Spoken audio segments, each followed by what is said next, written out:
सब देखने और सुनने वालों की खिदमत में मोहब्बत भरा सलाम। इरफान अहमद खान साहब हमारे साथ हैं। सबसे पहले खान साहब से पूछेंगे जर्मनी की क्या खबरें चल रही खान साहब?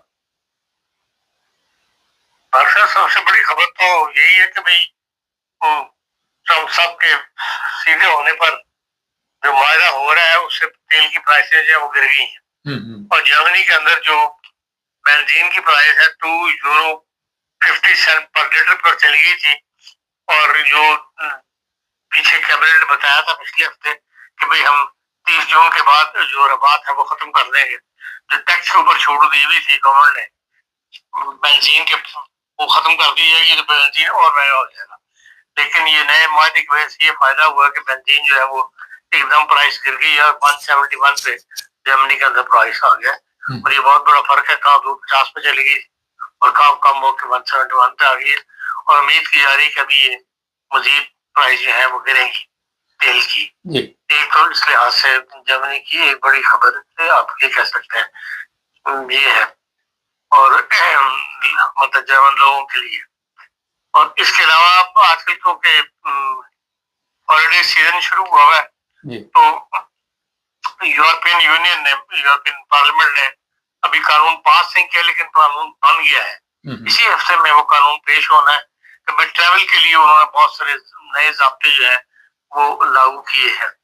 और बहुत सारी एयरलाइंस अब कंपटीशन के मुकाबले में आ गई हैं और लोगों ने अपनी सीटें बेचनी शुरू कर दी हैं, बोर्डिंग कार्ड बेचने शुरू कर दिए हैं कि फ्री सीटिंग अरेंजमेंट कर देते हैं रायनियर जैसे। और उसके बाद वो कहते हैं कि जहाँ दिल करता बैठ जाओ। तो अगर आपने पहले चेक इन होना है तो 10 यूरो की कीमत है, आपको पहले मतलब आम पब्लिक से पहले जो है बैठा दिया जाता है सीट के ऊपर।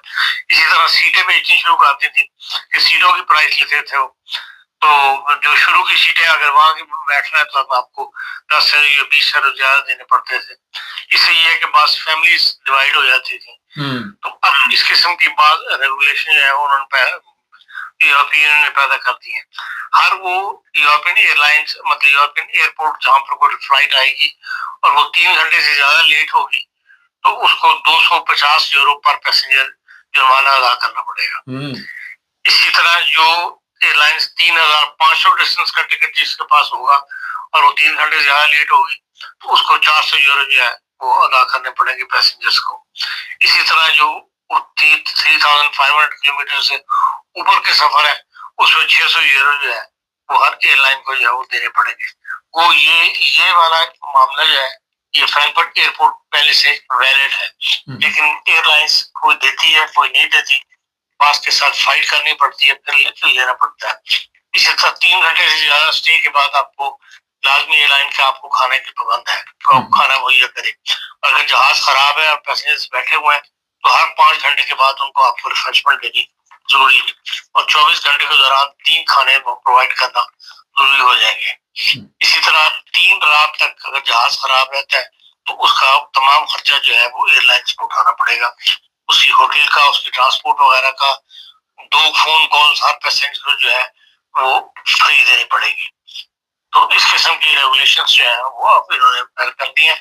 तो ये रेगुलेशन थी कि भाई 600 यूरो का ये पहले भी फ्रैंकफर्ट एयरपोर्ट मौजूद है कि जो फ्लाइट यहाँ चलती है। मैं खुद 2 दफा उसका नुकसान उठा चुका हूँ। कतर एयरवेज ने वो उसको वोचर तो बना के दे देते हैं 600 यूरो का कि भाई आप ये 600 यूरो अप्लाई कर दें, लेकिन वो आप एप्लीकेशन दे के बाद भूल जाए उसके बाद वो शुरू करना पड़ता है। तो फिर तो आप ले लेते हैं और अगर उनकी कोशिश यही होती है कि हम ये रकम ना देनी पड़े। वकील करो तो फिर वकील का खर्चा भी एयरलाइन देती है और पैसे भी आपको मिल जाते हैं। वो बाहर ये कानून मौजूद है, इसमें किसी समाज की जरूरत पेश नहीं आती। बगैर समाज की हम फ्रैंकफर्ट जो है वो लेटर इशू कर देती है कि भाई पेमेंट आपको करनी चाहिए। एक तो एयरलाइन का। दूसरा फ्रांस ने इस बार जर्मनी ने टिकट निकाला है उसके सीजन के लिए गर्मियों में। फ्रांस ने भी ऐलान किया है कि भाई उन्होंने 3 अगस्त से लेके और 31 अगस्त तक जो है वो मंगल बुध और जुमेरात का जो टिकट वैलिड होगा TGV जो उनकी हाई स्पीड ट्रेन है उसकी कीमत 19 यूरो है इकोनॉमी क्लास की और 29 यूरो है बिजनेस क्लास की।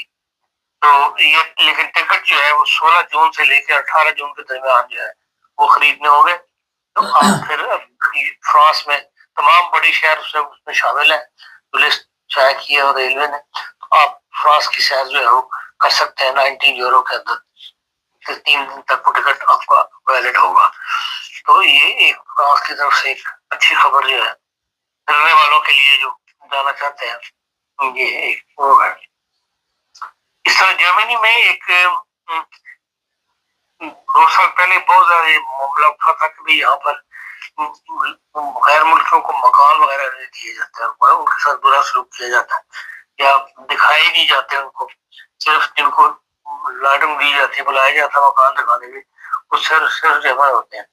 इस मामले में एक नेशनल कमीशन बना था, नेशनल डिस्क्रिमिनेशन एंड रेसिज्म का मॉनिटर कमीशन एक बनाया गया था।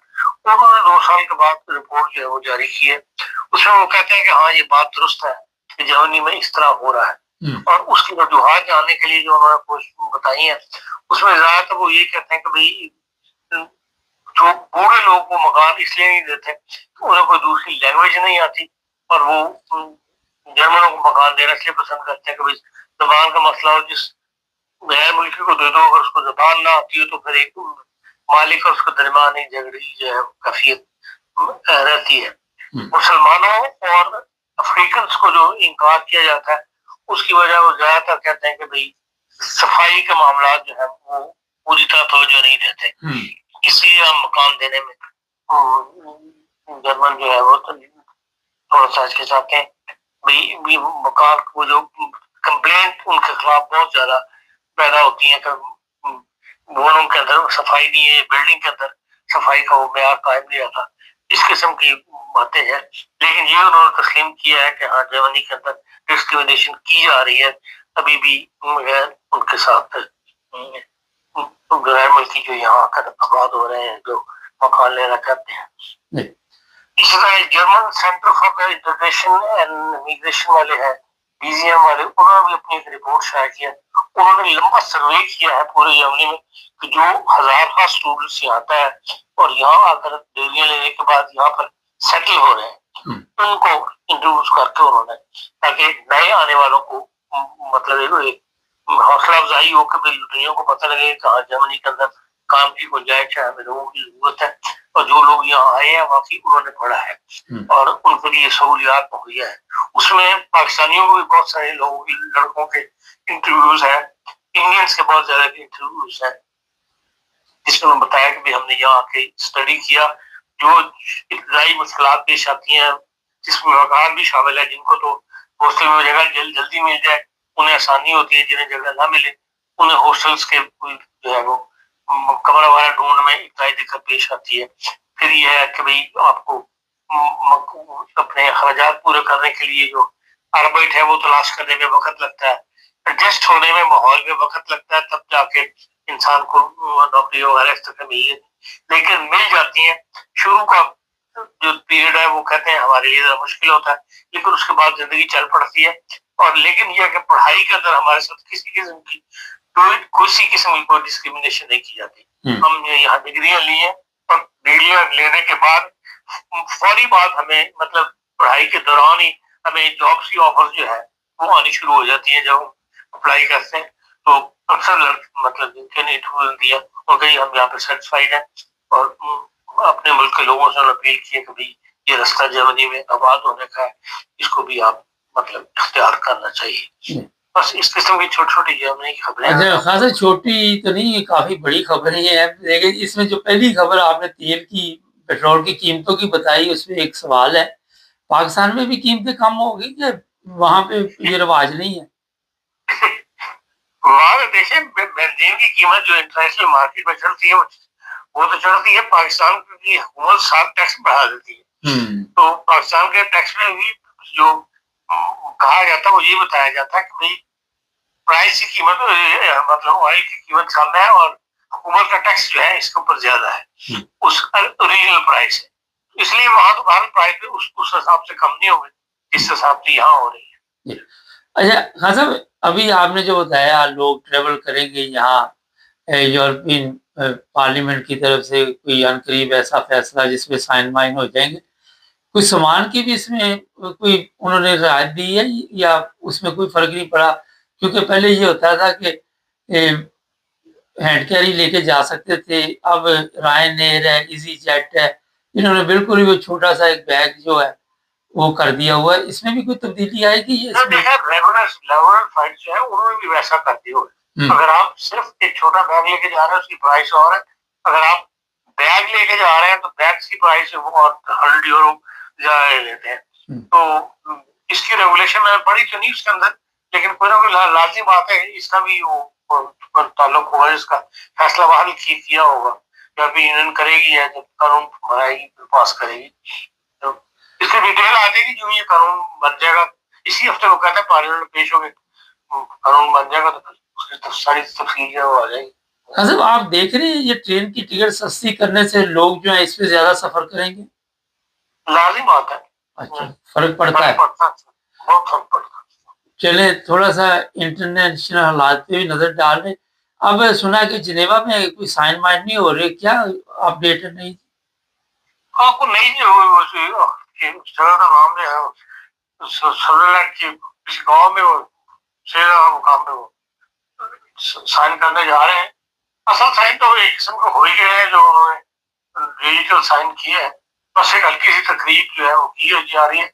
लेकिन ये बात है कुछ असल बात है $300 जो है वो उन्होंने पहले हुआ होंगे, फिर वो ट्रम्प साहब ने इनकार कर दिया, लेकिन फिर अब आ गया इसमें से 150 अरब की जो सरमायाकारी की जाएगी और $150 जो है अरब डॉलर जो है ईरान को मिलेंगे। इस लिहाज से ईरान का पता जो है वो भारी रहा है। सर ईरान का अभी आपने जो बताया कि वो समझ रहे कामयाबी, उसकी करेंसी की कीमत में बड़ी एकदम कहते मजबूत हुई है। लाजिम बात है जब उसका तेल बिकना शुरू हो जाएगा ऊपर मार्केट के अंदर तो फिर करेंसी की कीमत होगी।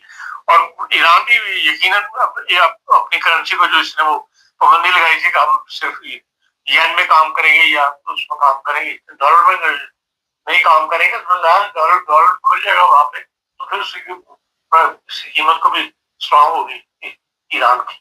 आप क्या देखते हैं कि हमारे लोगों के लिए भी कोई मौके वहां पे पैदा होंगे काम शाम के अगर इस तरह के हालात ईरान में होते हैं?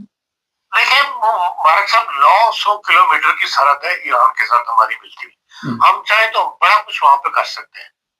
हम दो चीजें जो है ईरान ने बहुत दफा हमें ऑफर दी कि बिजली हमसे ले लो। जो मगराब का साहिल है इसकी सारी बिजली जो है अभी भी कुछ इलाकों में आती है बलूचिस्तान के, कि भाई हमसे बिजली सस्ती ले सकते हैं।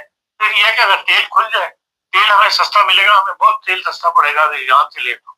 अब तो पाइपलाइन बिछ गई है, अब तो कोई ऐसा बड़ा खर्चा भी नहीं होगा उसका। तो फिर इस तरह बिजली और तेल हमें मिला, एनर्जी का सेक्टर ही हमारा अगर ईरान संभाले तो हमें बहुत बड़ा फायदा होगा। फिर यह कि भाई इतनी बड़ी मार्केट है, इसके ऊपर तजारत की पाबंदी लगी हुई है।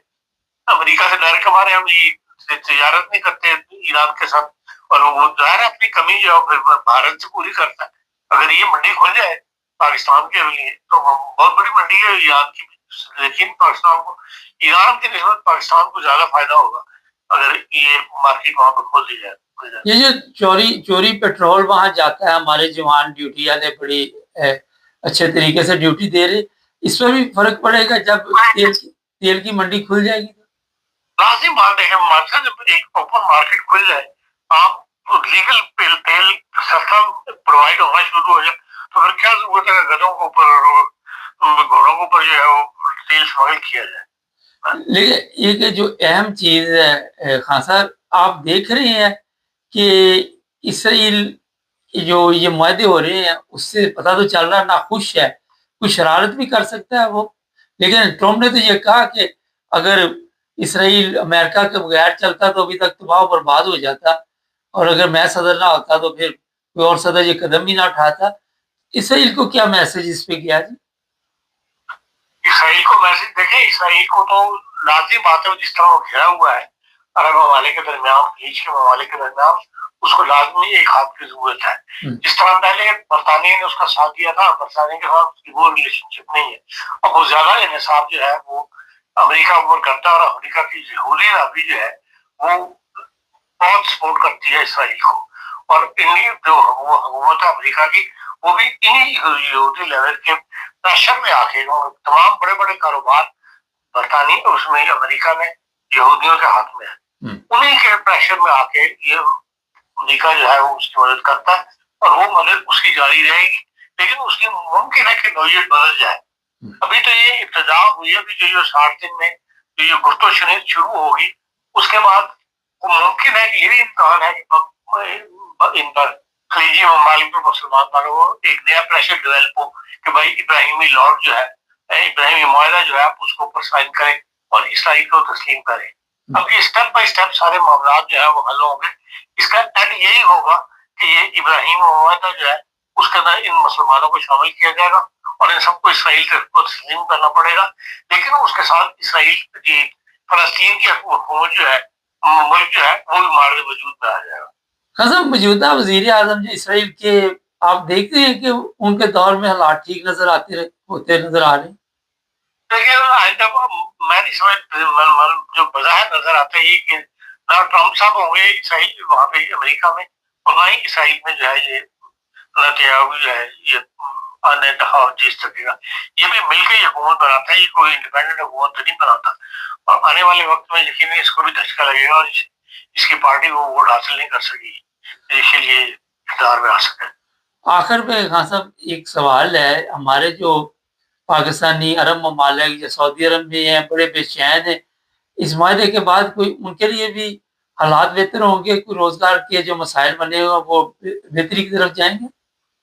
देखिए, स्टेप बाय स्टेप तमाम मामला हल होने शुरू हो जाएंगे, उसमें पाकिस्तानियों को दोबारा वहीं मतलब खलीजी ममालिक में काम करने का मौका मिल जाएगा।